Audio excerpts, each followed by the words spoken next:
Hi, I'm Lisa Hodge, and I've been practicing architecture and design in the Chicagoland area for over 25 years. So my name is Arthur Young Spivey, and by trade I went to school for both architecture and industrial design. My name is Kurt Gregory Marsh Jr. From the island of St. John, an architect, artist, culture bearer. My name is Jerville Larson, and I'm an architect here on the island of St. Croix in the USVI. My name is Amal Ashur. I'm from Denmark. I'm an architect working with the preservations and cultural environments. Upon graduating from CHS in St. Thomas, I went on to Howard University in Washington, D.C., where I studied architecture and design. That's the start and genesis of my educational background in architecture and design. I have a long family legacy of craftsmen and builders, and so my great-grandfather was a mason. My great-uncle, Avelino Samuel, who taught me at a very early age woodworking, really sparked my interest in hands-on trade activity. Drifted into his shop when I was about 12 or so, just about to enter junior high. Saw him making a bowl, got really fascinated with the process. And that very afternoon, he said, well, go change your clothes, jump on the machine, let's make one. From then, I got really super excited about it, very interested in watching the process of, a tree, a log, being cut and turned into a blank and then being put on the machine and rotated, and then you apply the tool to it and it becomes a piece of art. Well, in high school, my parents asked me to try and think about what to do in the future. I had no idea. And the only thing I knew was I wanted to work with people. And of course, that could be a lot of things. It could be doctors, it could be children's teacher.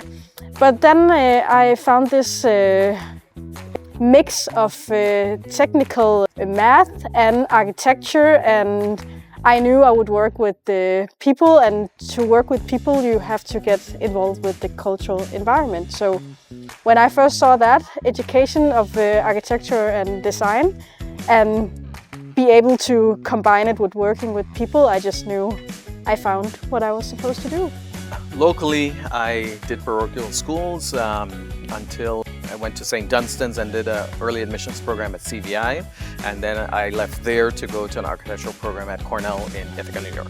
That was me and my friends in the backyard playing and building things, just taking things apart. So if something was broken, I wanted to know what made it work, what made it tick.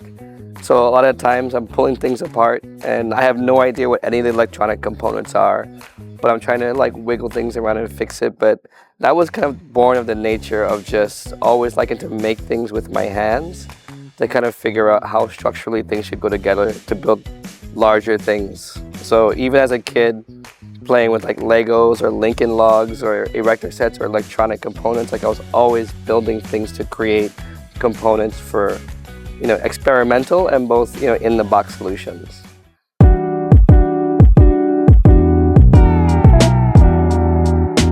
So I've always been a creative person, art, painted. I did a lot of stuff that really dealt with the arts, and I knew that was a passion.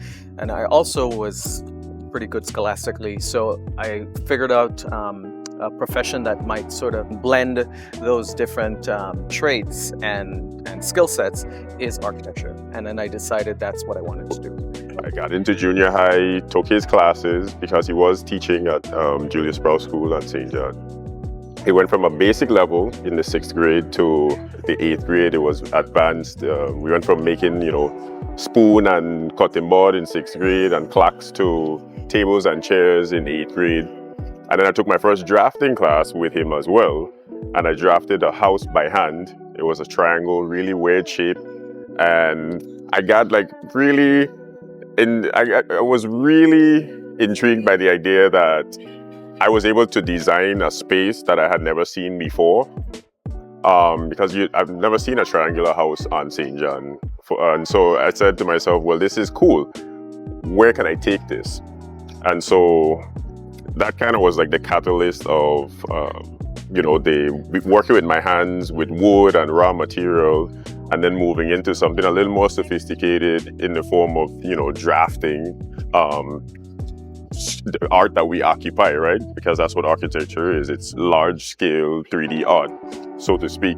And so that was a catalyst for when I got to high school. I took an advanced drafting class where I learned AutoCAD, and so computer applications of architecture, which sort of just, was the thing that said, this is what you're going to do. And so went to university, art school, studied architecture at art school, which was exciting because it allowed me to be able to flex my other creative muscles as well, because I was in a creative space, a very encouraging creative space. And so I double majored for a while in furniture design and architecture.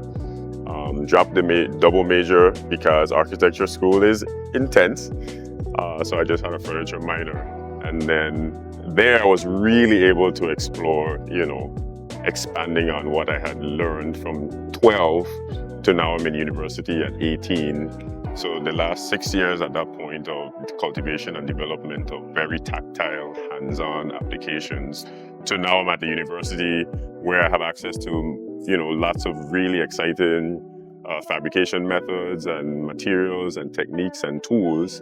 And so what do I do with this very basic foundational skill set and applying it in a contemporary setting where I get to explore 3D digitization and modeling of products and spaces? That's, revolutionary and forward-leaning. I think that would have started from childhood.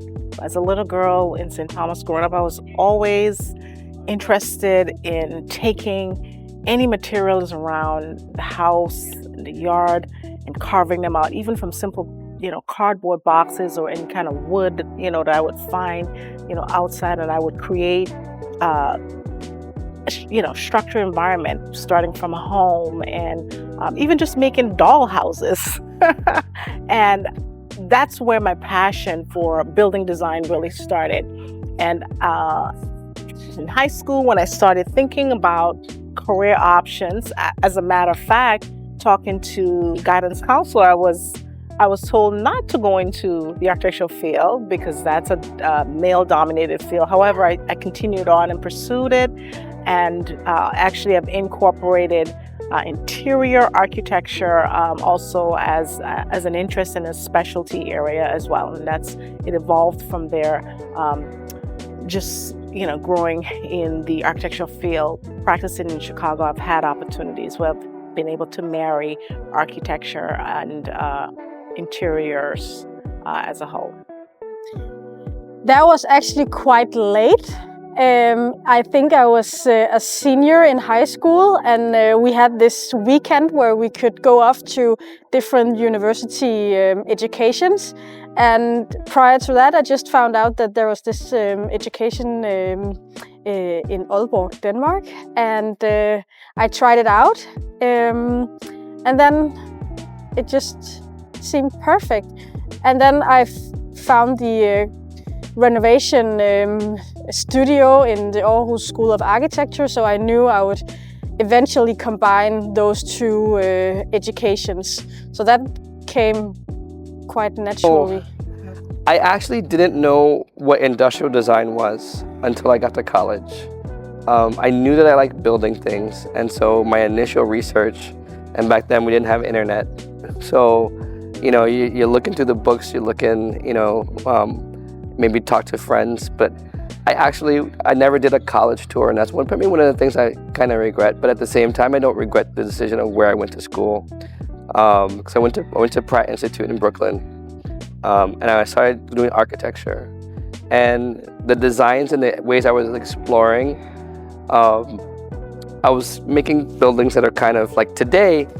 We see all kinds of buildings like this, but back then, teachers were very much more rigid, and it didn't feel so good to like my design soul. So I actually went to the rest of the school and kind of like look at the other programs that were at the school, and I found industrial design. And I walk into the program and I see like some classes happening. I see the work that students were doing. And I was like, oh, this right here, this is absolutely what speaks to me. Like there was no question at that point in time. Like, that was my passion. Like architecture was a passion of mine, and I still enjoy it to this day. But actually making furniture, tabletop, lighting design, these are all like things that we interact with. I've done shoe design, I've done car design, I've done watch design. So I've been able to touch products both big and small.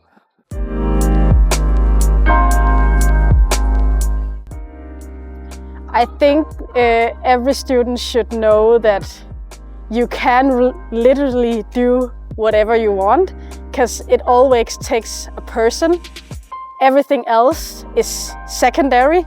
You can always learn math, you can always learn to draw, you can always learn stuff, but who you are and having the natural interest to engage with things, if you have that, you can become whatever you want. My career has shifted and changed a lot of times, and nothing is stationary. You can always take a new direction within your field if that's what you want. And architecture is so broad, you can do so many things. And I live in Denmark, and now I'm here participating in a conference, so that's a good example of what architecture can do. Just to be confident, be confident in the skills that you do have, even if others may say to you differently. Try to find mentors who are in that field and in that area who can motivate you and kind of guide you into some direction of your interests. So find those who are actively doing it, who are in that field and who are doing it, and who can be mentors.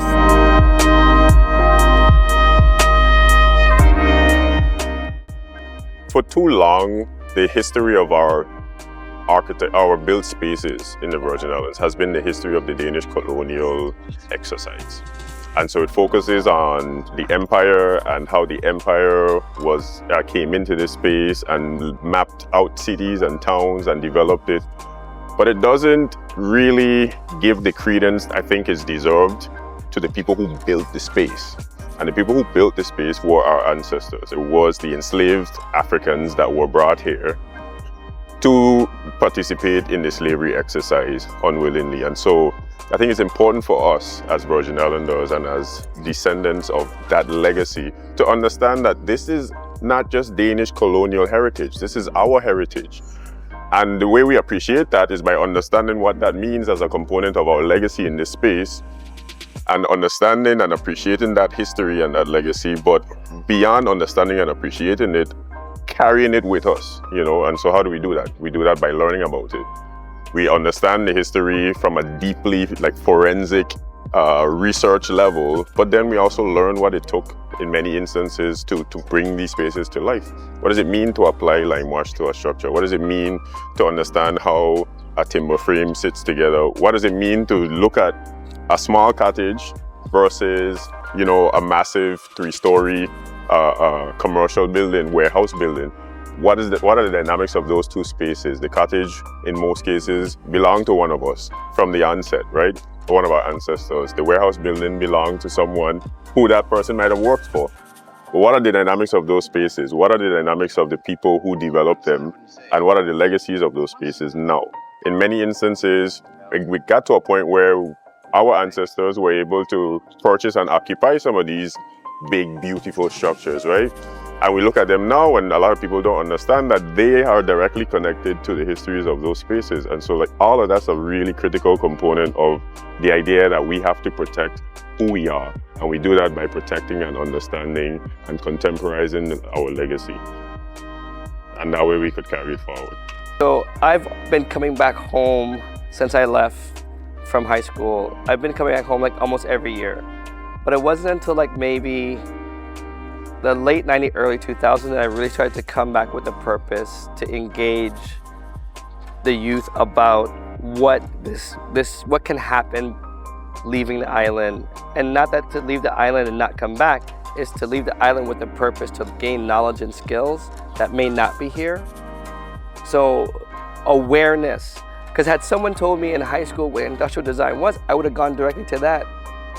I don't regret the year that I spent in architecture, but awareness is one of the biggest things that I would say that this center, being a part of it, is helping bring some of that knowledge and skill set here on island so that we can be more self-sufficient, self-contained, to be stewards of our own ship, if you will. But that's always done collaboratively. The one thing that the idea of that, oh, you're a self-made person and you can do it all by yourself, makes no sense to me. You can't do all of this, none of this by yourself. We're all in this together. And the more that I bring along the people as part of this program to help empower them to achieve the results that they want to achieve, that makes me happy. You know, because if they do big things, that makes me happy because that's better for the Virgin Islands as a whole. You know, and you know, big up, you know, Christian said, St. Thomas, St. John's, like the people, we all have a commonality. We have so much love, you know, and I think, you know, even though I wasn't born here, this is home, always.